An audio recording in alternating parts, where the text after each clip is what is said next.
Antetokounmpo. Three. Good! Wow. Pause.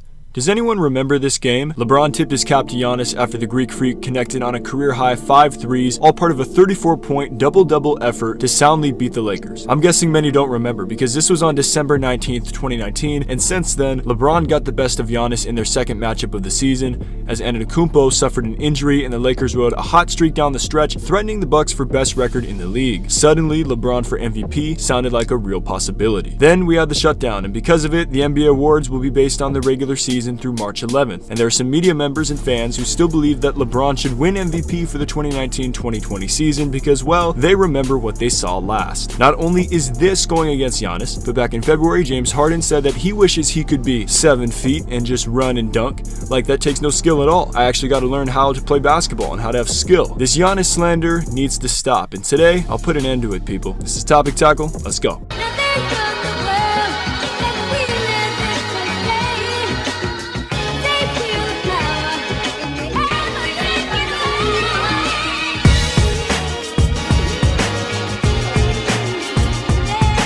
What's good, people? JC3 here, and I'll begin with this statement. Everything I'm about to say is not to bash LeBron. I still believe he's the best player in the world and will only lose that honor to Giannis if the Bucks win the chip in Orlando. With that said, the race for regular season MVP is not close, people. Just because the Lakers went 13-3 from February 1st to March 10th and LeBron ramped up his play doesn't offset what Giannis had been doing all season up until his injury. For most of the season, the Greek Freak was on pace for the highest PER in NBA history.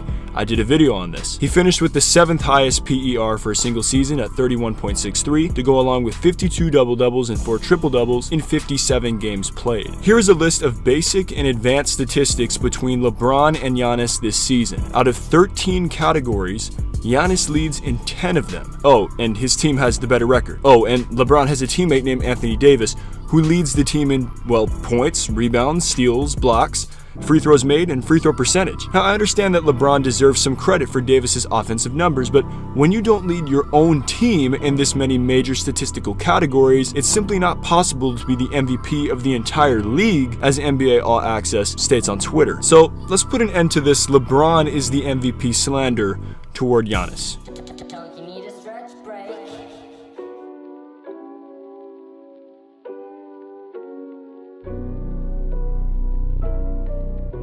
Now, it's time to address what Harden said about Giannis having no skill. First of all, this statement is actually a compliment toward Giannis. The simple fact that a 25-year-old who hasn't even hit his prime yet can dominate a three-point driven league by attempting 76.2% of his shots from inside the arc, 47.8% coming from 0 to 3 feet from the basket, be as efficient as he is when having to constantly finish in traffic, is a near 7-footer who can run the break and handle the ball like a guard, and this is what having no skill looks like? Okay, James Harden. Okay, alright, you know what? Let's put an end to this no skill slander toward Giannis. And yes, I understand that Giannis is a forward. Therefore, many expect him to develop at least a decent jumper, and I'd agree with that, and encourage those same people not to discredit the man for consistently dominating by going to his strengths. If grown men, professionals, can't stop him, then why should he stop doing what works and leads to wins? And finally, for those that say Giannis can't score unless he's in transition, I want you to remember last year's Eastern Conference semifinals and how the Celtics had figured out the Bucks in Game 1 by building a wall of defenders to block Giannis from getting to the rim on transition opportunities. Even with that bad game, the Bucks proceeded to win the next 4, as Giannis averaged 28.4 points and 11 rebounds per game for the series, as the Celtics couldn't stop him in the half court. This tweet is evidence that LeBron superfans will attack anyone who threatens the throne. So let me know what you think in the comments down below. Is Giannis the 2019-2020 MVP? Why or why not? We'll be back with more Topic Tackle coming soon. Stay solid, people.